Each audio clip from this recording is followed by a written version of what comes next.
Hello, it's Dr. Antoinette Linton, and I am here presenting the supplemental instruction for assessment for this week.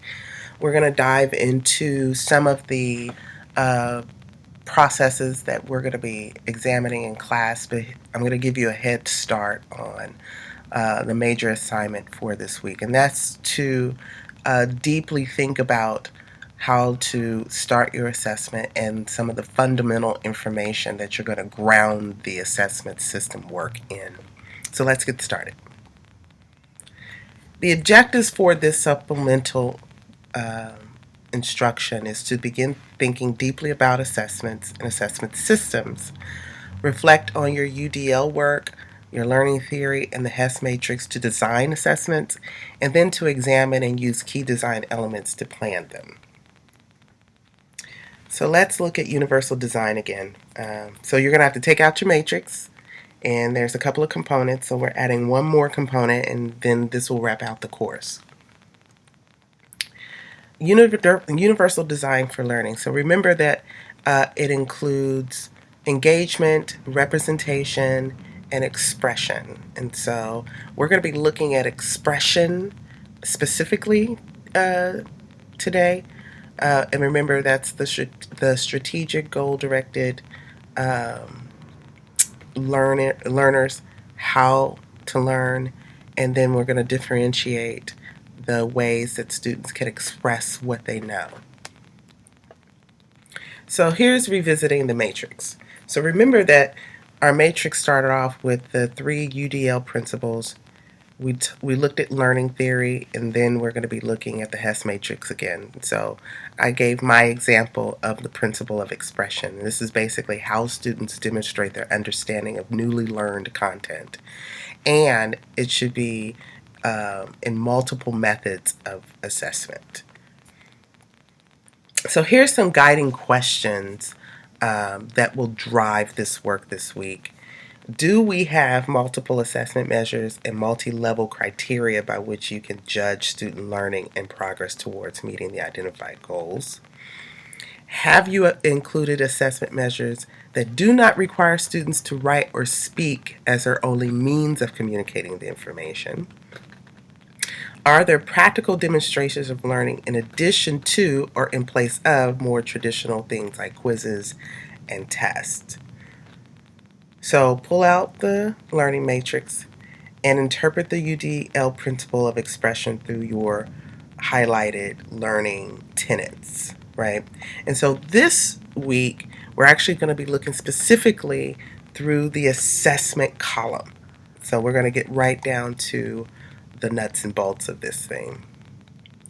So in my example, I lean towards cognitive theory and constructivism when I'm designing assessments. And so cognitive theory tells me, when UDL tells me I need to include multiple methods, that part of those methods need to include problem solving and the use of scaffolds and concept maps in order to get kids to show me what they know. Then the constructivism that spoke to me was that the problem-solving methods need to include problems with no clear solutions. Kids need to be able to engage in inquiry and experimentation with ideas, and they need to assess through observation and looking of, I need to assess also through observation of what the students are doing and saying. And then I specifically need to look and elicit their misconceptions and address those things. So this is what's going to drive my choosing particular assessments and constructing them. And I want you to notice how I'm picking things that speak to my subject matter. So I want all of you to do the same thing too. Look at your assessment columns in your learning theories matrix and pick the things that are readily translatable to your subject matter, because that's very important. So here's some evidence of student learning. So the assessments within any theoretical perspective of learning should have the students do the following. Explain their thoughts and reasonings, interpret and translate information, apply knowledge and skills, take on different perspectives, empathize with others. We're going to get into that a little bit. interrogate their own misconceptions and preconceptions, and then they should be able to reflect on their own learning. So here's the HES matrix, and this provides you with ideas for the types of assessments. So this is the math and science grid. And so I'm always looking at understanding, applying, analyzing, evaluating, and creating, because it's so easy to go into the recall. But as you'll find out, recall is multiple choice, exit slips, quizzes, pop quizzes, things of that nature, so that I can see what the kids can recall. But when I'm making assessments to measure what they know and what they can do, I want to be looking at the depth of knowledge at level 2. I want to be looking at the depth of knowledge of level 3. And if I'm really feeling pretty proficient, I want to look at level 4 and extend that thinking. And this allows me to plan effectively for like a whole unit where I'm introducing something and I want to know what the kids already know about a topic or about a procedure. I'm looking at depth of knowledge level 2, and I'm seeing there with the understanding. I need them to explain relationships, make and record observations, summarize results and concepts, and make basic inferences. So whatever I'm devising and constructing as an assessment, kids need to have the opportunity to do that. Maybe in the middle of my unit or the middle of a lesson, I may have them go to the apply and analyze it, depth of knowledge number 2, and they can categorize and classify and collect data. They can organize and order data, select appropriate graphs, things like that. Or I can switch over to level 3. They can compare information within and cross data sets, analyze and draw conclusions, look for similarities and differences, interpret data, cite evidence. And so I'm there when it comes to the kind of assessments or the things I want kids to do within the assessment in the middle of the lesson. And then at the end, I might want them to do a level 4, synthesize information across multiple sources of text, analyze and evaluate information, design models, that kind of thing. So I want you to see that I'm going across the matrix depending on where I am in the learning, what I want students to do, and the matrix is giving me ideas about the kinds of tasks that the assessment needs to have. So across my matrix, if I'm looking at cognitive theory or constructivism and I'm making multiple methods of assessments, kids need to be presented with a problem to design and a solution through the model. I need to be using scaffolds that's aligned with my cognitive theory. I need to be able to create learning experiences that engage them in experimentation and questioning to gather data to inform model design that's very constructivist. So I want you to see that I'm making multiple assessments. I'm using my cognitive theory to hash out some of the processes that I want in the assessment, and the constructivism to hash out some of the processes and activities I want them to do. So it's not hard. It's just managing a lot of information when designing your assessment and designing your assessment system. And this is the interpretation and translation part of teaching. This is the behind the scenes, the Wizard of Oz behind the green curtain kind of thing that most students don't see. The deep thinking about the structure of the assessment. And you can also use this matrix to evaluate assessments that have already been created. So you might get some assessments from a department or a textbook publisher or whatnot, and they'll have some sort of task or assessment there. You can see if it fits your assessment foundation. And if it doesn't, you'll know what to add or what to refine or what to take out, depending on what you want to measure. So here are some of the types of assessments, and we'll be getting into this in class. You're going to get a survey, and we're going to be looking at the kinds of assessments that you use in the field work. But some of the assessments include performance tasks, quizzes, tests, student work samples, observation, and discourse.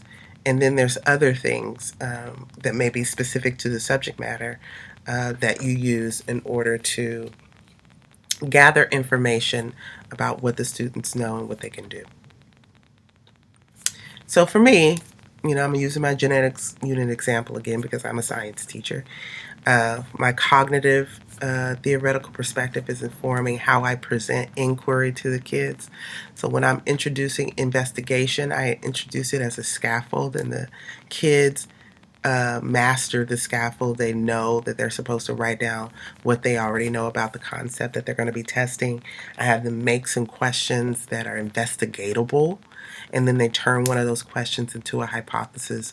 And then from the hypothesis, there's a whole nother procedure where they look at the protocol that's been given to them, and they change up the protocol in order to test that hypothesis. And then we get into all that depth of knowledge level 3 business, where they're collecting data, organizing data, analyzing data, coming up with claims, looking across data sets, that kind of thing. So once again, the cognitive theory and the constructivism is happening, and I'm using the Hess information to know what task I need to put into the assessment in order to gain the information. And this is what's so unique about this. When kids are having challenges with the performance or expressing what they know, because you understand the nature of the assessment, your questions to help them through those challenges are very intentional, and they're structured a certain way. So I would usually ask things like, where are you in the process? Are you in the beginning of it? Are you having problems with questioning? Are you having problems with devising a protocol for the investigation? Where are you in the process? And if it's questioning, I know what to do. I know what task to come up with. I know what scaffolds to give kids. I know what conversations to have with them if it's the questioning part. If it's the protocol making, which is a deeper depth of knowledge, I know what questions to ask, what demonstrations they need to see, how they need me to engage with them and help them developmentally with doing that task. So when you're very clear about how you've structured the assessment, you become very clear about the questions you need to have and the interactions with the kids you need to have, and you can predict what they'll say, how they'll interact with the materials, how they'll conceptualize what they need to do, what they need to know, what they're going to say. You then have this predictive strategy to how you're going to approach the intervention that you're going to develop based on what has been elicited from the performance task or the question or the scaffold that you've made. So on your own, before class, please try this with your topic in your lesson plan that you've been revising. So you're going to download a clean UDL theories matrix. So you're going to go back to module 3 and download a clean copy. And then write down a working definition for the UDL principle of expression. Put it in your own words, right? So you can start building that cognitive map in your head for that. Revisit your learning theories matrix and note 2 or 3 aspects of the assessment you will need to guide your assessment choices. So look at that column in the elements of the particular perspective that you're using, whether it's behaviorism, whether it's cognitive, whether it's social cognitive, constructivism, or social cultural. And you don't need to stay within a particular perspective. Remember, you're picking those things that you can do, what's appropriate for your subject matter, the kinds of assessments that you know the students are going to be measured by. And then choose an aspect of the Hess matrix that speaks to your lesson and is in alignment with your theory. Then you're going to write down at least 3 assessments for that lesson plan, and then you're done. So you have a little assessment cycle going on here. What's due this week? You're going to blog about the foundations for building an assessment system, and that's located, I think that's step 3 of this module. Then you're going to discuss types of assessments used in the field, and this is an in-class activity. So that's what's going to be due when we meet. And then you're going to revise the UDL matrix and add your perspective of assessment. This is going to be very powerful work for you next semester when you do the TPA cycle 2, because that concerns assessment. So this is really important work that's going to have to span across class. So you're not going to have 440 in the spring or next semester. So really pay attention to this work. Really pay attention to the assessment work you're doing in your methods class and eventually in your seminars class, because all of this will be aligned for you. So please make note of these things. What to bring to class? Bring it! Okay, so the results of your revised UDL matrix is something that you need to bring, right? I need you to be able to talk about it in class, have a clue about what's expected of you when you get there, right? I know you guys are busy right now, but this is a short supplemental instructional video, so make sure that you go through the process. It doesn't take that long. You've already done half the work, and you already have a clue about what your kids are expected to do in your subject matter. So I just want you to be clear and have some solid prior knowledge before you come into class on Friday. If you have any questions, comments, concerns, please feel free to email me. The more engaged you are, the more you'll get out of this particular activity. We're in the home stretch, so I'm looking forward to your questions. I'm looking forward to your confidence, and I will see you later. Have a good one.